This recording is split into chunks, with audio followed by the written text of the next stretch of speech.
అందరికీ నమస్కారం. నేను మీ ఆయుర్వేద డాక్టర్ చిట్టిపొట్ల మధుసూదన శర్మని.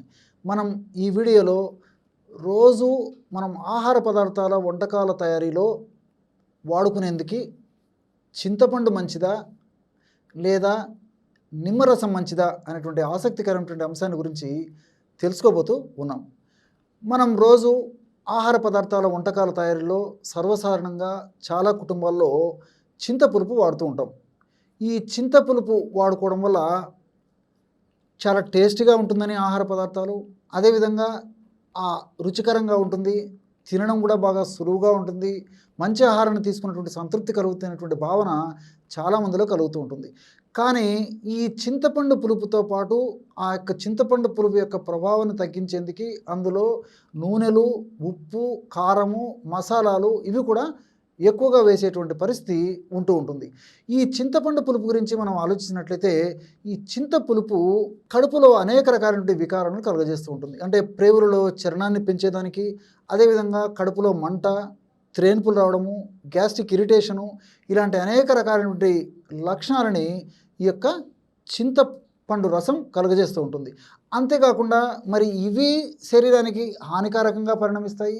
వీటితో పాటు మనం ఉప్పు, కారము, మసాలాలు ఇలాంటివన్నీ కూడా కలుపుతూ ఉంటాం కాబట్టి దీనివల్ల ఆ యొక్క సమస్య మరలా జటిలమయ్యేందుకు కూడా అవకాశం ఏర్పడుతుంది. అంటే అనారోగ్య సమస్యలు మరింత పెరిగేందుకు కూడా అవకాశం ఏర్పడుతూ ఉంటుంది.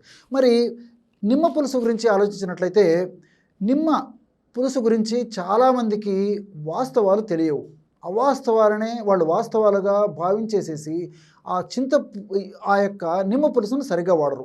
కారణం ఏంటంటే నిమ్మ పులుసు వాడుకోవడం వల్ల జలుబు చేస్తుందని చెప్పేసి, అదేవిధంగా తుమ్ములు వస్తాయని చెప్పేసి, దగ్గు వస్తుందని చెప్పేసి, జీర్ణ సమస్యలు వస్తాయని చెప్పేసి ఇలా రకరకాలుగా వాస్తవ దూరానికి సంబంధించినటువంటి అవాస్తవాలు వాళ్ళ మనసులో ఉంచుకోవడం వల్ల ఆ యొక్క నిమ్మరసాన్ని వాడుకోరు. అంతేకాకుండా ఆహార పదార్థాలు తయారు చేసేటప్పుడు ఈ నిమ్మరసాన్ని వాడుకోవడం వల్ల ఆహార పదార్థాల యొక్క రుచి అంటే కొంచెం చేదుగా మారుతాయని చెప్పేసి, అదేవిధంగా వాటి యొక్క సువాసన కూడా ఒక్కొక్కసారి తగ్గిపోతుందని చెప్పేసి రకరకాల అవాస్తవాలను గుర్తుంచుకుంటారు. కాబట్టి అది కూడా వాస్తవం కాదనమాట. కాబట్టి నిమ్మరసం వాడడం వల్ల ఆహార పదార్థాలు చేదు రావు. ఏది ఏమైనప్పటికీ ఈ యొక్క నిమ్మరసం యొక్క ఉపయోగం ఏంటంటే చాలామందికి అవగాహన లోపం చేత నిమ్మరసం వేడి చేస్తుందని చెప్పేసి, పులుపు ఉంటుంది కాబట్టి ఇబ్బంది అవుతుందని చెప్పేసి అనుకుంటారు. కానీ నిమ్మరసం నిజంగా చెప్పాలంటే మనం తీసుకున్నప్పుడు లాలాజలంతో కలవడం వల్ల, అంటే నోట్లో ఊరేటువంటి లాలాజలంతో కలవడం వల్ల చారత్వంగా మారిపోతుంది అనమాట. చారత్వం ఉన్నటువంటి ఆహార పదార్థాలు మన బాడీకి చాలా చాలా మంచిది. అంతేకాకుండా ఈ యొక్క నిమ్మరసము కడుపులోకి వెళ్ళిన తర్వాత, ప్రేవుల్లోకి వెళ్ళిన తర్వాత కూడా కడుపులోనూ ప్రేవుల్లోనూ ఉత్పత్తి అయ్యేటువంటి వివిధ పదార్థాల సంయోగం చేత చారత్వం కింద మారిపోతుంది అనమాట.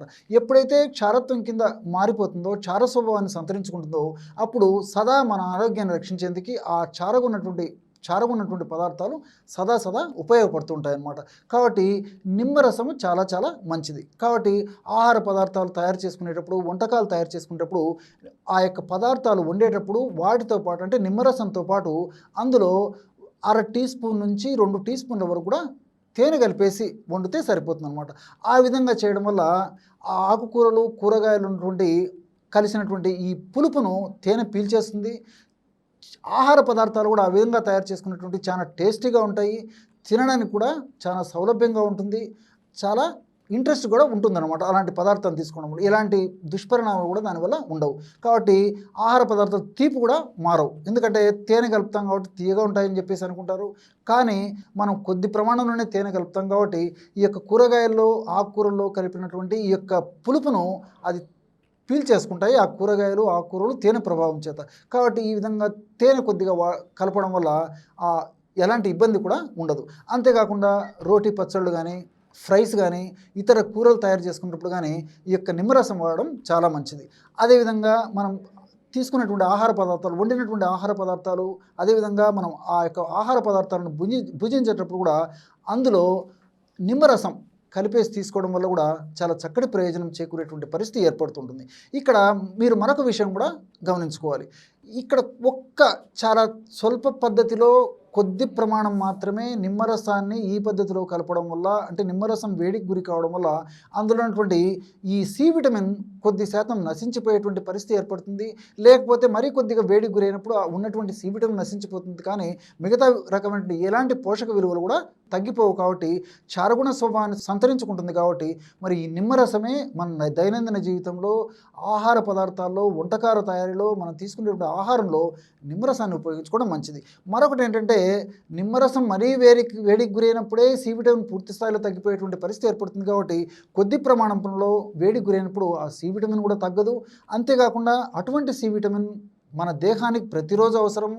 ఆ సి విటమిన్ ఎక్కువ రోజులు నిలువ ఉండదు. కాబట్టి దేహానికి ప్రతిరోజు సి విటమిన్ అవసరం ఉంటుంది. కాబట్టి ఈ పద్ధతిలో సి విటమిన్ ఈ విధంగా వాడుకోవడం వల్ల వ్యాధి నిరోధక శక్తి కూడా పెరిగేటువంటి అవకాశం ఉంటుంది. కాబట్టి మరి సహజసిద్ధమైనటువంటి ప్రకృతిలో ఈ పద్ధతిలో మనకు ఈ నిమ్మరసం ఈ యొక్క పద్ధతిలో మనకు దొరుకుతుంది. కాబట్టి చింతపండుతో పోల్చుకుంటే పరిపరి విధాలుగా, అనేక విధాలుగా కూడా మరి ఈ యొక్క నిమ్మరసం మేలు. కాబట్టి ఎప్పుడో ఒకసారి ఫంక్షన్లు, పండగలు, అదేవిధంగా ఇలాంటి కార్యక్రమాల్లో అకేషనల్గా, అరుదుగా ఈ యొక్క చింతపులుపుతో తయారు చేసుకున్నటువంటి, చింతపండు రసంతో తయారు చేసుకున్నటువంటి ఆహార పదార్థాలు తీసుకోవచ్చు. కానీ రెగ్యులర్గా వాడేందుకు మాత్రం నిమ్మరసమే చాలా చాలా శ్రేయోదాయకం అని చెప్పేసి వైద్యులు కూడా సెలవిస్తున్నారు. కాబట్టి ఆహార పదార్థాలు, వంటకాల తయారీలో మనం దైనందిన జీవితంలో చింతపులుపుకు బదులు నిమ్మరసం వాడుకోవడం చాలా చాలా శ్రేష్టం.